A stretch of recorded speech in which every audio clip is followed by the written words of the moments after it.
Private prisons for immigrants in the United States are a lucrative business with massive unjustified imprisonments to guarantee millionaire profits through the arbitrary detention of immigrants.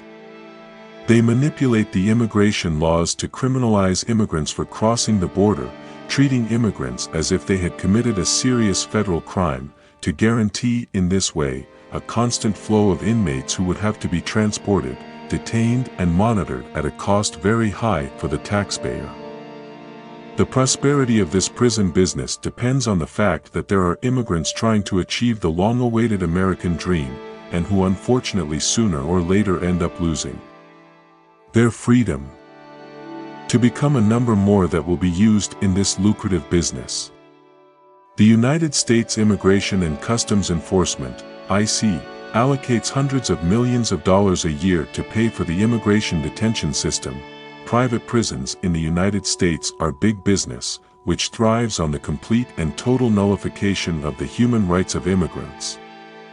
The U.S. government pays the owners of these prisons for each inmate, so having more prisoners means more profit, and not only are immigrants who are currently trying to cross the border incarcerated in these corrections facilities, but immigrants already inside the U.S. are also detained, since the police have incentives to send more immigrants to prison for minor crimes.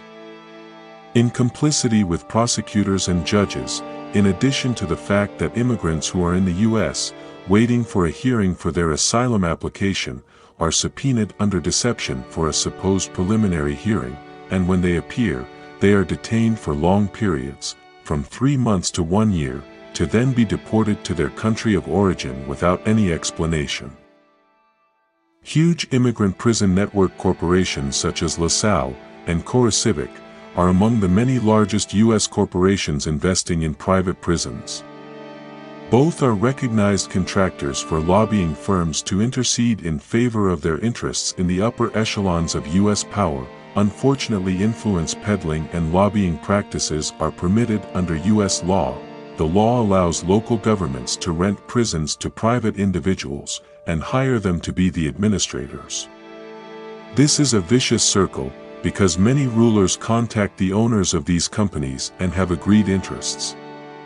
To further extend the agony of immigrants, these practices do not seem to end at the southern border of the U.S.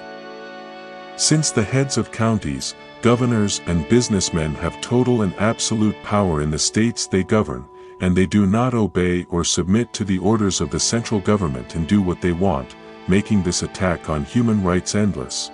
The United States is the country with the largest immigration detention infrastructure on the planet. Every year it puts between 380,000 and 442,000 migrants behind bars, including even permanent residents and asylum seekers. The persecution for crossing the border surpassed for the first time that of highly dangerous crimes. Even the arrests of immigrants represent more than 50% of the total arrests in the U.S. The U.S. government has made immigrants the priority target of its forces correctional. This system provides prisoners to a wide network of lucrative private prisons, which are getting richer and richer. One of the two largest correctional networks in the country are LASALLE and CORECIVIC, who have seen the value of their shares grow as if it was a technology company. Currently, these two correctional corporations are one of the main providers of detention services for the three agencies involved in immigration regulation: the Immigration and Customs Enforcement Service, ICE, the Customs and Border Protection Office, and the United States Marshals Corps. With this excessive expansion of the alleged immigration crime for crossing the border, a period began in which it was no longer just about deportations, but also about mass incarceration, since the detainees, considered criminals, spend a long time behind bars, between 3 months up to 5 years, before being deported. Both LASALLE and CORECIVIC are run by close friends of former President Donald Trump, who continues to rule the southern border from the shadows, so the prison business will continue to flourish, and the cells will continue to be full of captives, as well as the pockets of their owners continue to fill up with dollars.